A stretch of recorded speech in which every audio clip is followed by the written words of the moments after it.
Beragam informasi penting dan menarik serta peristiwa kriminal dan hukum selama sepekan akan kami hadirkan selengkapnya dalam program Delik Deretan Lintas Hukum dan Kriminal.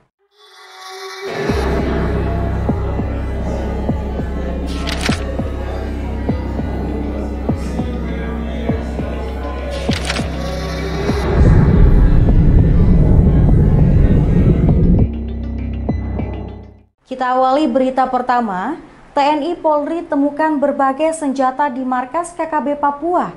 Bersama saya Putri Anju, inilah berita selengkapnya.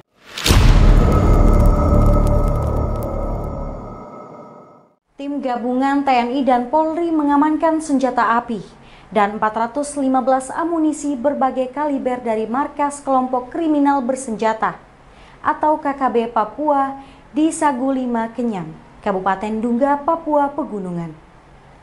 Kasatgas Gakum Ops Damai Kartens 2023, Kombes IGG Era Ardinata menyebut, terungkapnya lokasi penyimpanan senjata api, amunisi, dan berbagai peralatan telekomunikasi.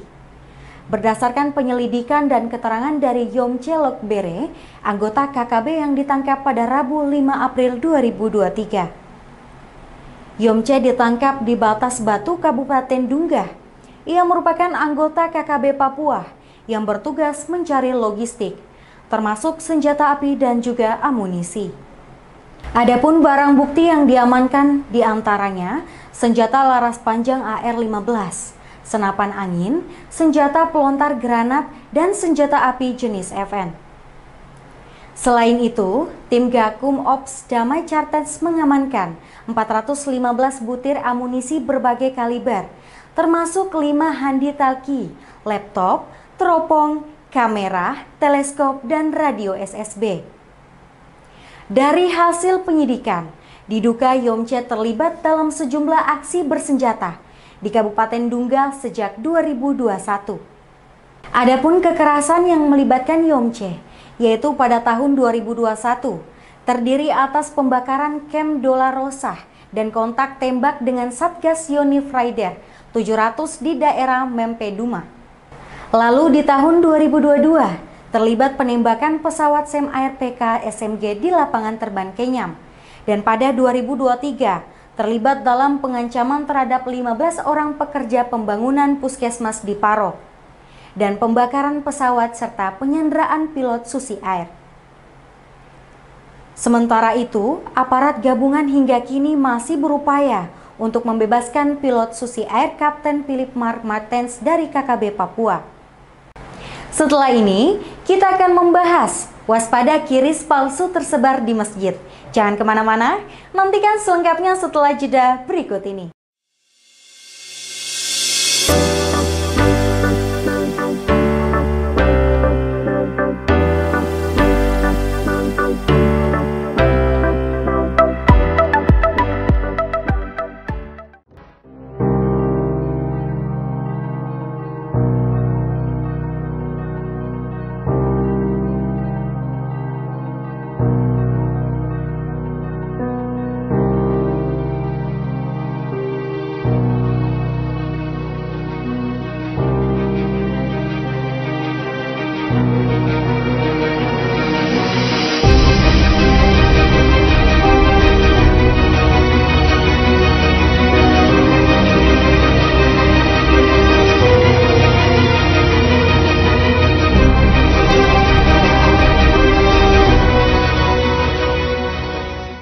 Sobat Vonis, informasi kriminal kali ini.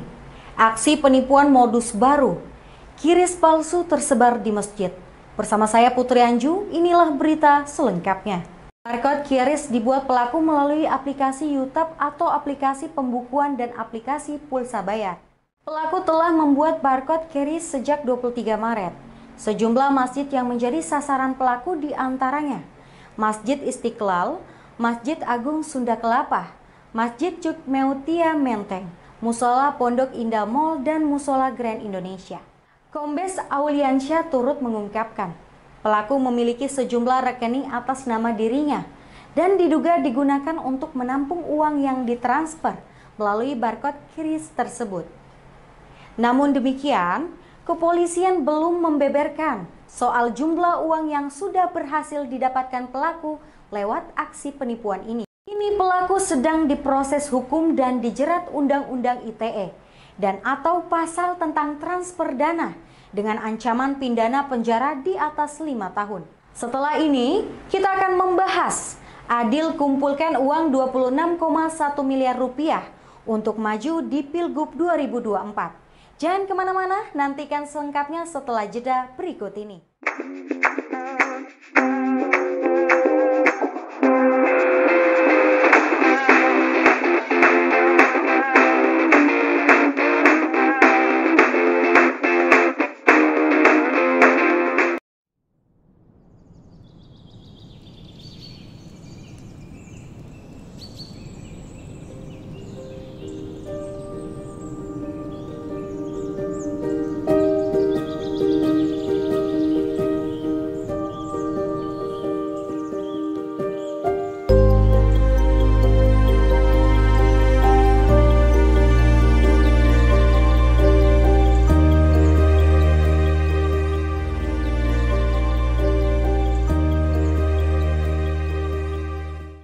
Sobat Fonis, kita akan membahas kasus korupsi di mana Adil kumpulkan uang senilai 26,1 miliar rupiah untuk maju di Pilgub 2024. Bersama saya Putri Anju, inilah berita selengkapnya.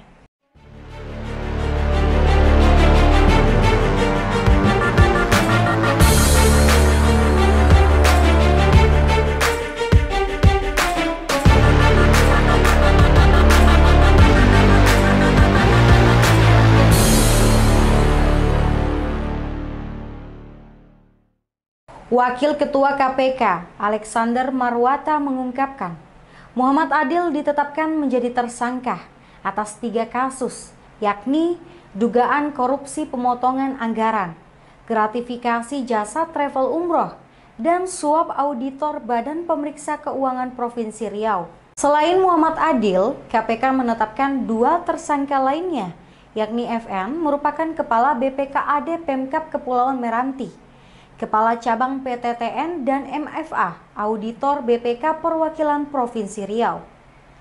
Adil diduga memerintahkan para kepala dinas di Pemkab Kepulauan Meranti untuk memberi setoran kepada mereka.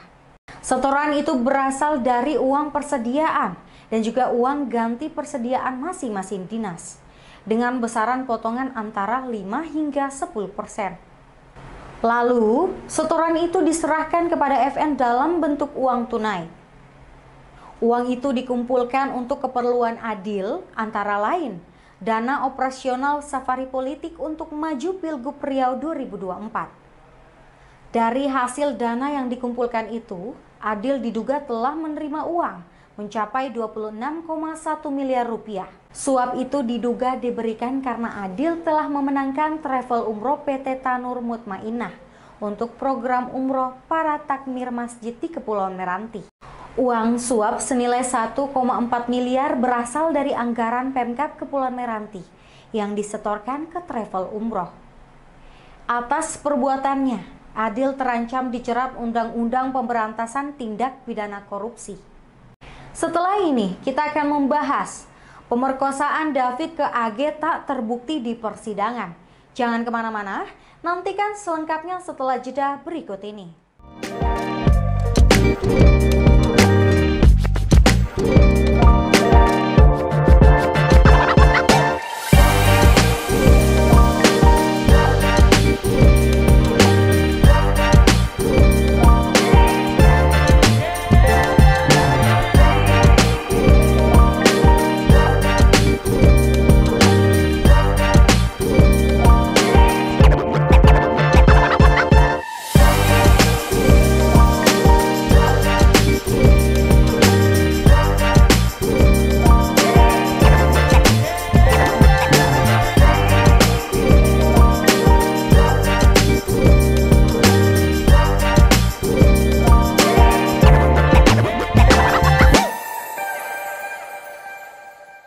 Sobat Fonis, berita terakhir hari ini, kita akan bahas tentang pemerkosaan David ke AG tak terbukti di persidangan.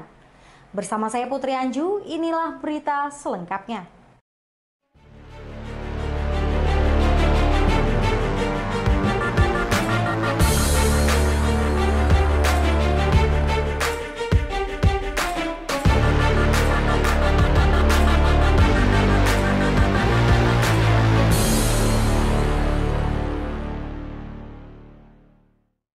Fakta persidangan mengungkapkan bahwa AG kerap berhubungan badan dengan Mario Dandi Satrio, di mana keduanya merupakan pelaku penganiayaan terhadap David Ojora.